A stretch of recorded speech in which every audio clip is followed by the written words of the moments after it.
पुढे रुद्रमुळे तुला कुठलाही त्रास होणार नाहीये. आणि हो, तू समजतेस ना, तसा रुद्र नाहीये. यापुढे रुद्रमुळे तुला त्रास नाही होणार आहे. त्रास होणार नाही म्हणजे त्यांना इथे यायला बंदी असेल का? आणि हे बघ, सुमितच्या कामाचं टेन्शन घेऊ नकोस. हे सगळं सांगायला आलो होतं मी तुला. आणि डब्यांच्या ऑर्डरसाठी जर काही मदत लागली तर नाही, नको. खरं तर मला असं कोणावर अवलंबून राहायला नाही आवडत. मी बघेन. आणि खरं तर तुम्ही माझ्या आजारपणात खूप केलं असेल माझ्यासाठी, पण मला तेही नाही आठवत. काय झालं? काय नाही, तेव्हाची तू आठवलीस मला.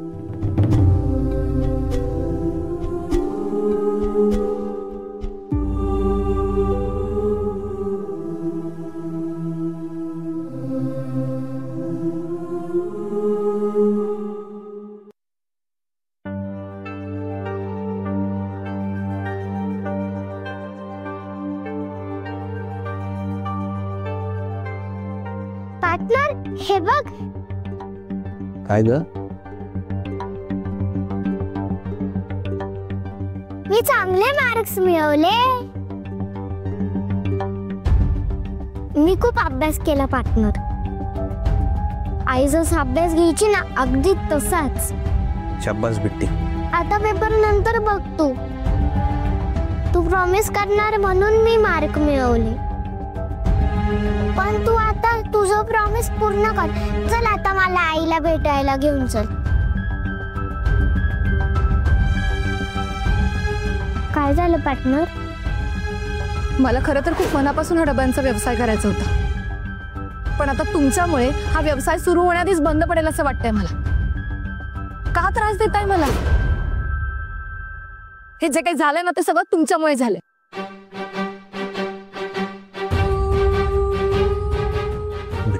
तुम्हाला आईला भेटवण्याचं प्रॉमिस तर तोडणार नाहीयेस ना?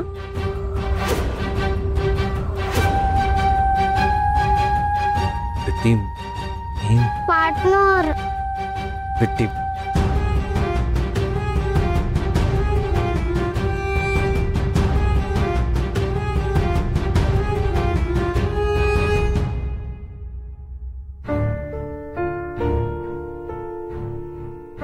यांना काहीही म्हणू दे, पण मला जे वाटतंय की रुद्रनी सध्या गौरीपासून लांब राहायला हवं ते अगदी बरोबर आहे. कारण फार जवळीक धोक्याची आहे. थोडं धीराने घ्यायला हवं त्याने. अशानं गौरी आणि तो जवळ यायच्या ऐवजी लांब जातील. तिचा गैरसमज वाढत जातील. कारण आपल्याला माहिती आहे की गौरी रुद्रची बायको आहे, पण तिला ते आठवत नाहीये ना. तिला जर रुद्रचं वागणं विचित्र वाटलं तर या सगळ्यात ती त्याच्यापासून आणखी दुरावली जाईल. रुद्रचं एक ठीक आहे, पण बिट्टीचं काय? तिला किती दिवस अडवणार आईला भेटण्यापासून? देवा, गौरीला लवकर सगळं आठवू दे.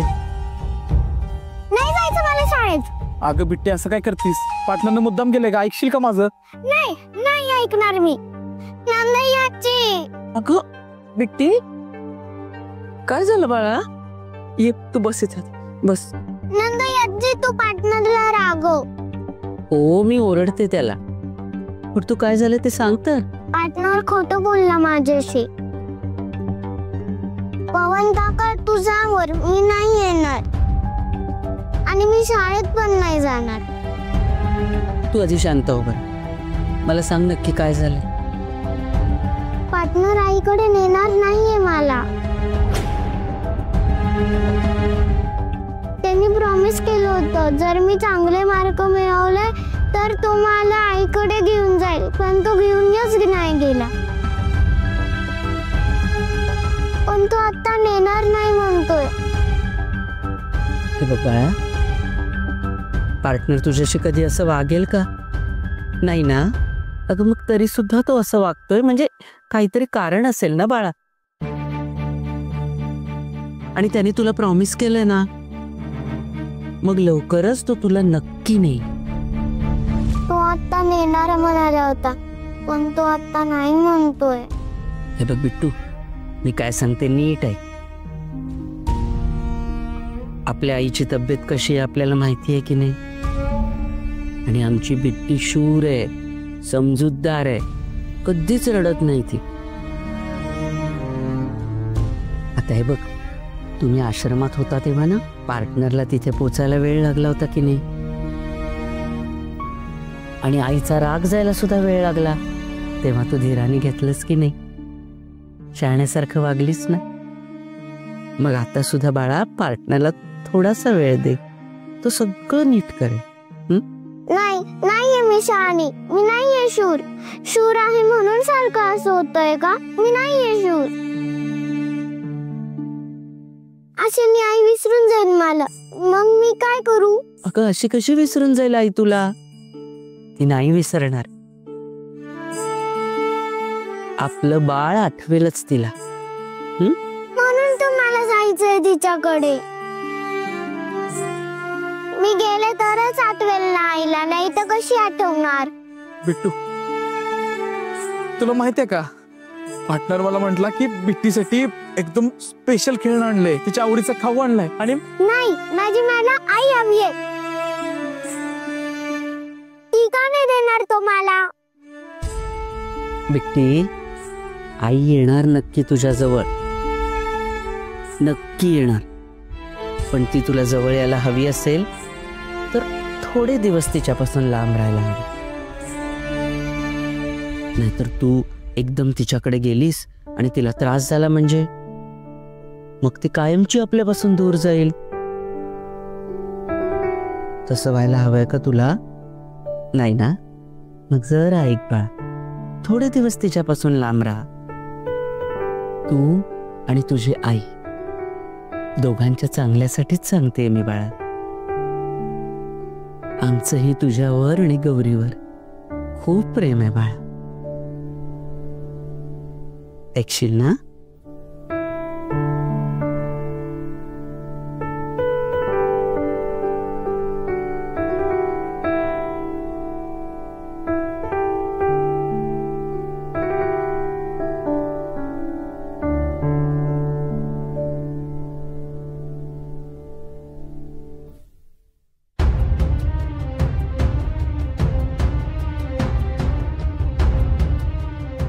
बिट्टी कुठे? मावशीकडं. हरलो मी पवन. एक बाप म्हणून पण, एक नवरा म्हणून पण. हे बघितलंस, तिने तिचं प्रॉमिस पूर्ण केलं. माझं प्रॉमिस नाही पूर्ण करू शकलो. अरे दाद्या, तू काही मुद्दाम करतोस का? नाही नव. अरे परिस्थिती अशी, आपण काय करणार? बिट्टी लहान आहे, नंतर समजेल तिला. पण आता आपण समजून घेणं महत्वाचं आहे. तिला काय वाटतंय हे मला समजतंय, म्हणूनच तर जास्त अपराधी वाटतंय मला. त्या लहान मुलीकडून आणखीन किती अपेक्षा करायच्या आपण? आई समोर येऊनही तिला भेटायचं नाही असं सांगायचं. आपण लहानांना समजून घ्यायचं की लहानांनी आपल्याला? दाद्या, लय नशीबवान तू. अरे लय गुणी पोर मिळाली तुला. समजून गेली ती. हो, म्हणून तिच्या समंजसपणाचा अंत नाही बघायचा मला. दादा असं काही बी नाही होणार, बजरंग शपथ. अरे अडचणी येत राहतील. राम रायाला काय कमी अडचणी आलते का सीतामाईला मिळवताना?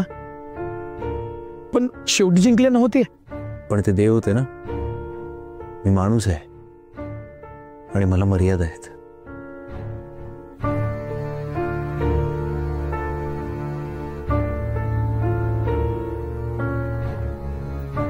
समजा त्या सुमितमुळे व्हायले त्यो, त्याची ती डब्याची नाटकं बघितलंस कशी भीक घातली मला नोकरीची. माझी काही किंमतच नाही या घरात. अहो, असं का वाटून घेताय तुम्ही? असं काही नाहीये. कसं आहे मग? माझ्या हक्काचं काम मला देता नाही, कसला माज होता बघितला नाही त्याचा. मला कमी लेखायची एक संधी सुद्धा सोडत नाही तो. हो, पण तुम्ही एवढा का विचार करताय? श्वेता, मला ना हे असं उपकार केल्यासारखी नोकरी नकोय. कोण समजतो कोण तो स्वतःला? सुमित दादा,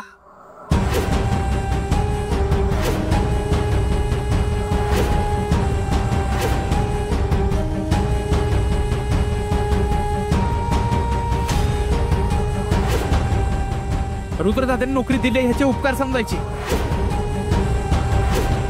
एवढी तापायची काय गरज नाही तुला. पवन भाऊजी, अहो काय बोलताय तुम्ही? हे मोठे आहेत तुमच्यापेक्षा. असं बोलतात का मोठ्यांशी? वहिनी, मोठ्या माणसानं मोठं मन ठेवावं, मोठ्यासारखं वागावं. यो मोठ्यासारखं वागला असताना तर माझ्या बी ध्यानात राहिलं असतं यो मोठा आहे ते. पण सुमित दादांचे केलं. तेच का बोलताय तुम्ही सगळे? आता सगळं समजलंय ना तुम्हाला? ती देविका फसवी होती, त्या बाईनेच फसवले यांना. अहो वहिनी, हे म्हणजे वाहत्या गंगेत हात धुतल्यावाने झालं. ती बाई वाईट होती म्हणून ह्यो धुतल्या तांदळाचा होतो काय? मला चांगलंच माहिती आहे ह्यो समजा का करायला ते. त्याला गौरी वहिनीला आणि रुद्रदादाला एकमेकापासून लाभ करायचा आहे. पवन भाऊजी, अहो काय बोलताय तुम्ही? अहो जे दिसतंय ते बोलतोय वहिनी. नाहीतर यो कशाला जीवाचा आटापट्टा करेल इतका. एक नंबरचा पातळ यंत्री माणूस आहे. तोंड सांभाळ कोण?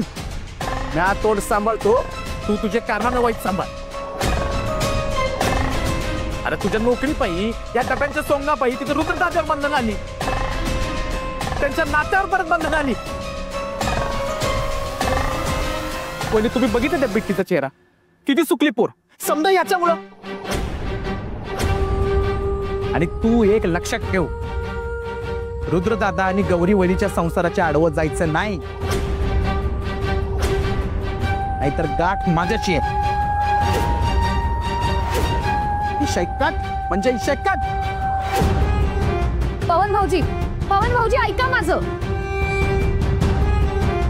अहो प्लीज तुम्ही शांत व्हा, प्लीज चिडू नका.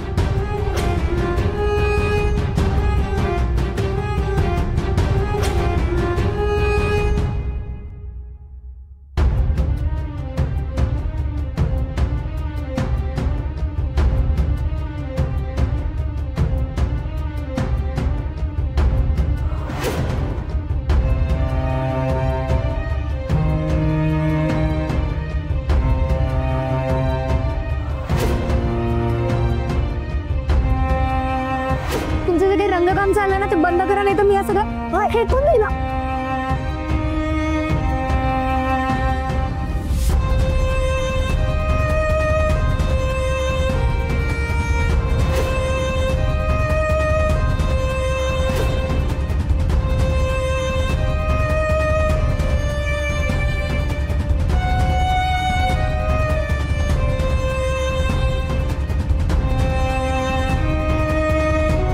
लवकर.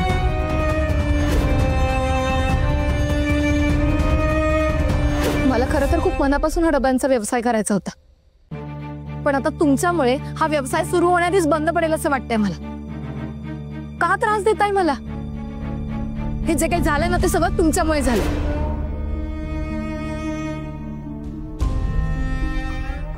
आणि हो, तू समजतेस ना, तसा रुद्र नाहीये.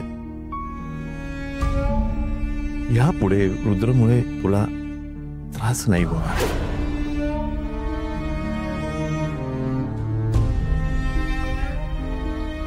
गौरी,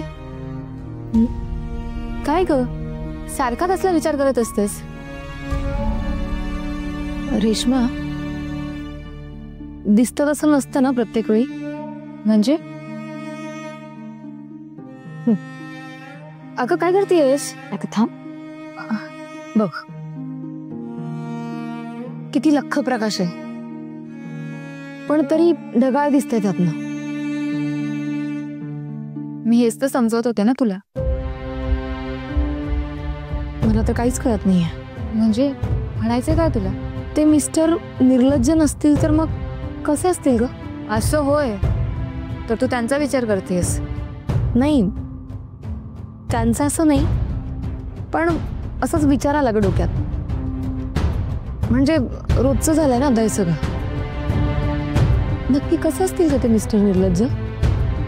मला तर बाबा खूप साधे आणि भले वाटतायत ते. आणि त्यांच्या घरातली म्हणजे नंदाई, त्यांची आई, आणि ते कसे असतील? ते कसे असू देत, तू आता का त्यांचा विचार करतेस? अगं रेश्मा, या घरात मी 1 वर्ष झालं राहते, पण असं काहीतरी गूढ असल्यासारखं वाटतंय. या लोकांना ओळखतच नाही असंच वाटतंय. आणि हा मिस्टर निर्लज्ज, नंदाई म्हणाल्या तसा खरंच चांगला असेल का? असेल बाबा, दिसतो तर राजबिंडा. गौरी, तू त्यांना विलन समजलीस, पण मिस्टर निर्लज्ज हिरो असतील तर?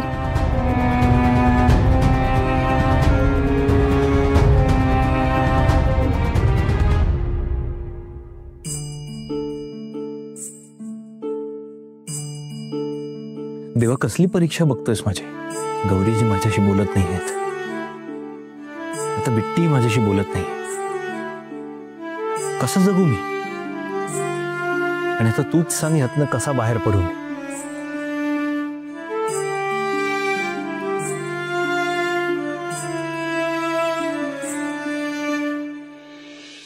सॉरी बिट्टी, मी तुझं प्रॉमिस नाही पूर्ण करू शकलो, पण मी काहीतरी करेन. पार्टनर, मी चिडले नाहीये तुझ्यावर. मला कळतंय तुझी चूक नव्हती. मी फक्त प्रयत्न करत होतो, पण गौरीजींचं काम थांबलं आणि त्यांना वाटतं की माझ्यामुळे काम थांबलं. त्यामुळे बाळा, काही दिवस मला गौरीजींसमोर जाता नाही येणार. सॉरी. तू रडू नकोस. तुला वाईट वाटतंय ना माझं प्रॉमिस मोडलं म्हणून? हो. तुला जाता येणार नाही ना, पण बिट्टी आहे ना, बिट्टी काही पण करू शकते. बिट्टीचं मॅजिक येते. मॅजिक विसरला का माझं? जेव्हा जेव्हा तुला आई ओरडायची तेव्हा तेव्हा माझंच मॅजिक चालायचं ना. मी खरंच विसरलो की आमच्या बिट्टीकडे मॅजिक आहे. तू तुझ्या मॅजिकने आईला परत आणशील? बाप्पाने दिलंय मला मॅजिक असं आई म्हणायची. मग आई परत येईल. तू घाबरू नकोस.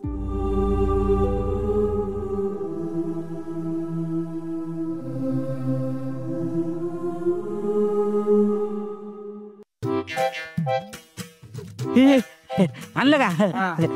हे काय आणलंय? तुम्ही तुमचा खुराक बंद केला काय? तुम्हाला यादी दिली होती, दुसरं काहीतरी आणलंय. ओ चंदूशेठ, ह्यो माझा खुराक नाही, बिट्टीसाठी आणले. अरे तिचा मूड सांभाळायला लागतो ना. सांभाळूया की, त्याला सांभाळायला काय, आपण ना इथेच कुठेतरी बांधून ठेवूया. ओ चंदूशेठ, अहो mood mood mood mood mood mood अच्छा अच्छा, मूड मूड. तुमचा का मूड असा चिडका झालाय? बजरंगा दाद्या, आलास काय? हे बघ, मी बिट्टीसाठी काय काय घेऊन आलोय. म्हणजे काय, हे समजा खाऊपर्यंत तुला टाइम मिळेल तुझं प्रॉमिस पूर्ण करायचा. काय बिट्टी नाही रुसली आता. काय काय सांगालायस? अगदी समजूतदारपणे वागून बोलत होती. मोठी झाली आपली बिट्टी. ती म्हणाली माझ्या मॅजिकने मी आईला परत आणेन. मग काय, बिट्टीचं मॅजिक काम करते म्हणजे करतेच.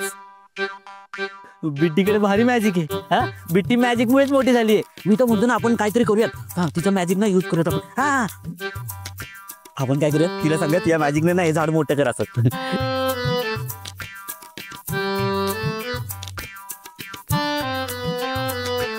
हसा ना, मी जोक केला. चंदूशेठ, हे आत घेऊन जावा. हा, सामान आत ठेवा. हा, माझ्याकडे पण मॅजिक असते ना, तर मी काय केलं असं, अशी मॅजिक आतमध्ये पाठवली असती आणि नाही, मॅजिक नाही, सामान आत पाठवायचं. ते माझा जोक चुकला. सामान आत पाठवायचं होतं मला मॅजिकने. ते असं ते सामान आतमध्ये ठेवायचं ना, ठेवतो. हो, सामान इथे ठेवायचं सामान.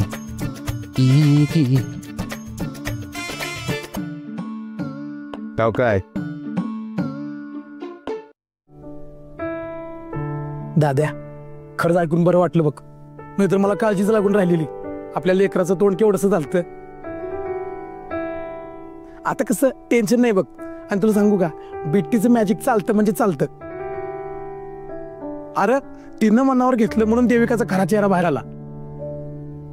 बिट्टी लक्ष लगेच कामाला लागली आणि समद बाहेर पडलं.